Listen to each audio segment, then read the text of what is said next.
VikesNow, Dustin Baker. I promised you we'd talk about either the 7-1 Vikings or the 6-2 Vikings. Bada bing.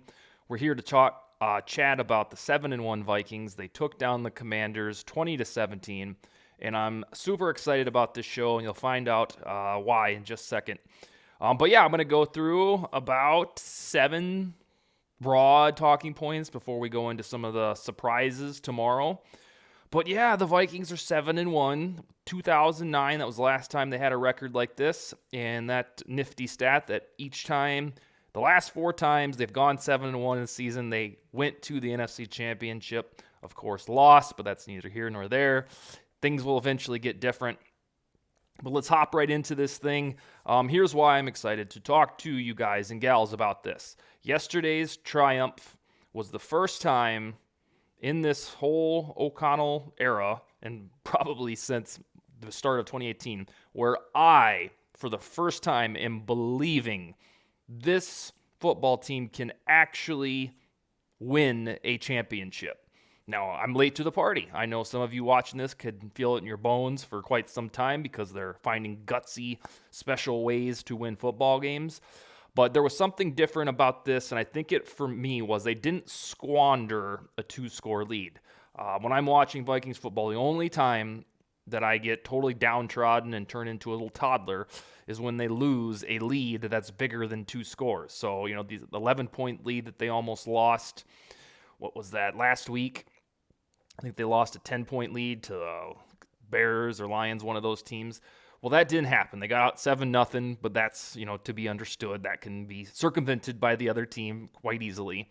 But this time, I tweeted that they kind of did the Madden meme, which I mean was the NBA 2K meme. I mistakenly said Madden, is that when they felt like a good football team, the Vikings, that said, all right, now it's time to get serious when the fourth quarter rolled around. Why they can't do that throughout second, third quarter, I don't know.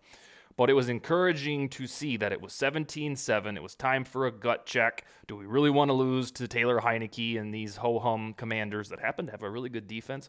Or do we want to totally dominate the last 45 minutes of the game and squeak out of the nation's capital with a 20-17 victory? And that's exactly what they did. And for that reason, for the grit, the determination, the wherewithal, the gumption that they showed to do that, to flip a switch and say, now it's time to go win, that has me believing for the first time this year that, all right, maybe this isn't just a team that will lose in the divisional round of the playoffs. You've kind of probably been able to tell if you watch this frequently, that's been my vibe, is they'll probably win the first home playoff game, but after that, they're probably going to get some Cowboys team or Bucks team that's 1-7 or something like that that's going to end unceremoniously the 2022 season. Now I'm rethinking that, and a big part of it is winning yesterday and continuing to win, especially at 7-1, really increases the probability of getting 2 home playoff games. Of course, you have to win the first one, but it looks like they're going to be the 2 seed unless they wet the bed. And then after that, if they win whatever game that is against San Francisco, Los Angeles, whoever that may be, Atlanta in the 7th seed, then they're going to get to play another game, the divisional round, at home, and then, hope the Eagles lose and have the NFC Championship at US Bank Stadium too. But for the very first time, I'm starting to think, all right, they're getting better. The defense actually didn't look bend but don't break yesterday. It was flat out good. And if you can get your defense cooking and they're not doing that bend but don't break shit all the time, then you might have something special on your hand. I think we all hang our hats on. Eventually they'll figure out the offense. It's just that it comes in spurts, and that's annoying as hell. My next thing is, let's face it, this game was only as close as it was because of very strange, bizarre wide receiver drops. Adam Thielen suddenly can't really haul in the passes that he used to. I'm not sure if that's temporary, probably not. Justin Jefferson didn't win very many of his 50-50 balls, even though he still had 115 yards and a touchdown. Some of the things that we've grown accustomed to in the last 5-6 years with Diggs and Thielen, and then Thielen and Jefferson, is Case Keenum or Bradford or Cousins throwing the ball up and those guys going to get it. That didn't happen yesterday. Cousins gave them about 4 opportunities to go make a play and incomplete or interception at the end of the first half. So for some reason, the game was a lot closer than it should have been because the wide receivers didn't make their usual caliber plays. And then secondarily, I think you've probably got to know me well enough to know that I don't complain about referees. I find that taboo, and it all evens out in the end. But that running into Cam Bynum was true dipshittery, and that's what enabled the momentum to swing to Washington, and there's nothing that you can do about it. You would think in 2022, the year of our Lord, that there would be some sort of check and balance that said, yo, homie, your umpire ran into this guy. We should probably replay this to be fair. But no, they just flat out don't do that. And I know it goes both ways. The Vikings will eventually get a touchdown because some ref bowled over their version of Cameron Bynum. But I know it happens in the past. Even if they would have lost, that would have been like, oh, nothing you can do about it. But that was the whole hinge on which Washington started to take command, was that bullshit transaction of a man who was about to receive an interception just gets ran into by this old white guy. Figure that out. So the game didn't need to be this close, but these are the Vikings we're talking about. Alas, it was. The next one is TJ Hawkinson. We were teased for, 2 days? The media voices, and I think even the Vikings camp were like, we're going to get this guy involved. He's ready. And most of us were like, oh, yeah, I'm sure. Yeah, there's no way he could learn the offense in a few days. Well, he did. And he was targeted more than any Vikings tight end since 2018.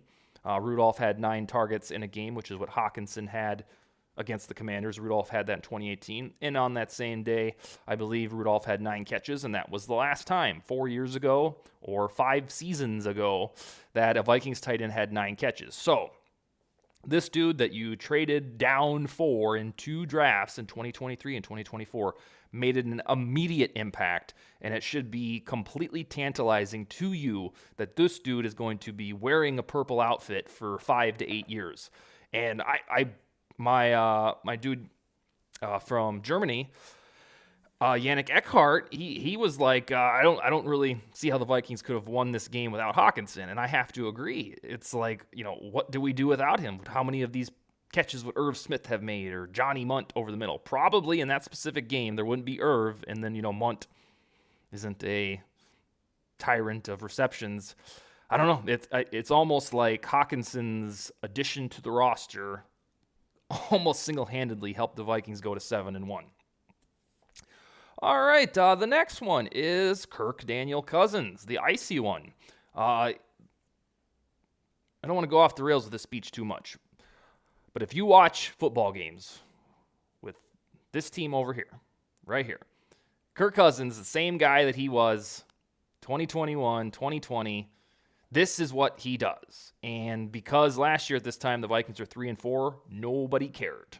It was just this big crickets about whether or not, Cousins was good. Actually, it was kind of the inverse of crickets. He was being blamed for the 3-4 record.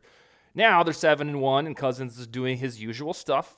These fourth quarter comebacks, driving the team down late in the fourth quarter to set them up for a field goal. The Cardinals, anyone in 2021? Mr. Joseph missed the game winner there. Cousins is doing the exact same thing that he's done since he became a Viking, and we're just now noticing it because they have this shiny 7-1 record. I will, until it stops, I will tell you that Cousins played better last year. By every metric that there is, he was a better individual quarterback in 2021 than 2022. I mean, figure that out. And they were 3-4 through 7 games last year. Wait a second. Did I get that wrong? Was it 3-5? I have to go look that up again.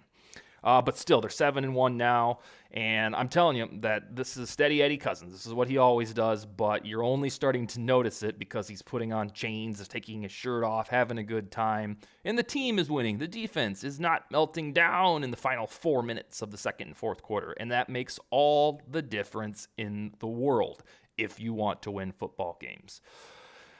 A naughty aspect of the triumph in Washington was the naughty offensive line came back. Darisaw and Garrett Bradbury performed pretty well, especially Darisaw. He only allowed 1 pressure to Montez Sweat, but the rest of the bunch, mainly Ed Ingram and Ezra Cleveland, who was atrocious, they let Cousins be under siege for most of the afternoon. And it worked out pretty well. You want to hear why? Because Cousins is used to this. Since the moment he stepped foot on US Bank Stadium or in Egan, he has been beset by porous pass protection.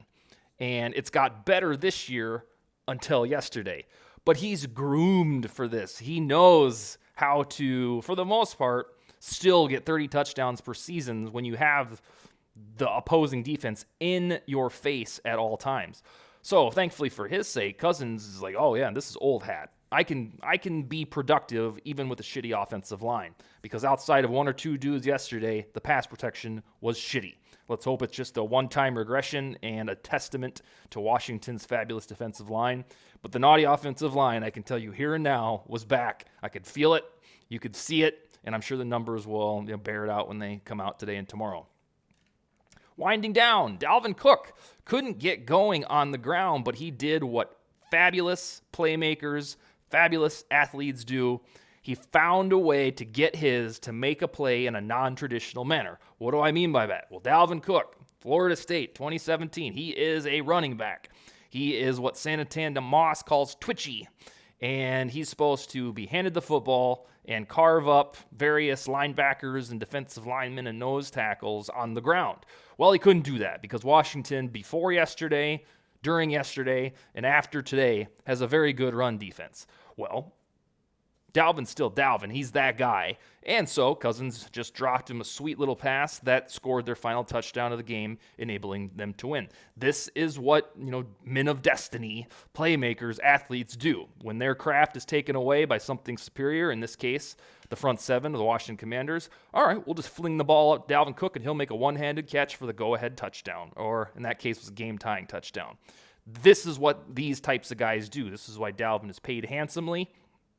And this is why he's better than Alexander Madison. He was flanked out as a wide receiver. They teased it all spring and summer, and it came to fruition to the tune of, winning a game for the Vikings.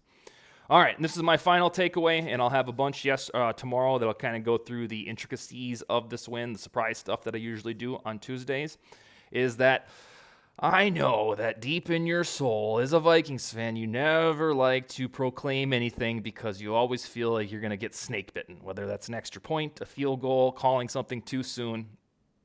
Well, I'm here to tell you that the Vikings reaching the postseason and winning the NFC North, let's face it, it's in the bag. You can play this ad nauseum in 2 months if they end up messing it all up, but this is mathematics now. In order for the Packers to win the NFC North, they're going to have to go 8-0, and the Vikings are going to have to go 3-6. Anything outside of that, 7-1 for the Packers, 3-6 for the Vikings, nope, not going to do it. Packers lose the division, Vikings win it. That is how far in the hole Green Bay has started to dig for their own coffin. They've lost 5 straight games. It's only the second time they've done that in the last 30 years. The other time was Rodgers' rookie year. They have screwed themselves. They are not good. And if they decide they're suddenly going to be good, well, they've got the Cowboys, the Titans, and the Eagles coming up. So even if they're just hitting on all cylinders, playing like the 2021 Packers, they're probably going to lose one of those ghost games. So the Packers from here on out, if they want to totally fix everything that they've done and win the NFC North, they're going to have to go 8-0, and the Vikings have to finish 3-6. That's how far this thing is ahead. So I certainly didn't give this speech 2 weeks ago, but now it is safe. The Vikings have, per 538, have a 98% chance of winning the NFC North and a 99% chance of reaching the postseason. You are in the clear to feel good about A, playing meaningful January football, and B, no matter what happens, championing the hire of Kevin O'Connell, because it has worked, and I really don't see them just falling on their face in the remaining 10 games. Of course, they got a hard slate, but we knew this was a hard slate coming up. When the schedule came out, the only thing that's different is that the Jets are good all of a sudden. So you've got the Bills, probably going to be a loss. Cowboys at home. I hope they win that one. Their Thanksgiving at home. That one will be iffy. We'll see when we get down to it. And then the Jets at home. That's 3 games at home. They have this nasty 4-game stretch with 3 games at US Bank Stadium. They should escape this damn thing 2-2, and that will just be fantastic because they'll be 9-3, and you can't, scoff at that. All right, we're in a good spot. 7-1. I will talk to you tomorrow. Like I said, probably about some of the surprises that came out of this game. Skol, baby.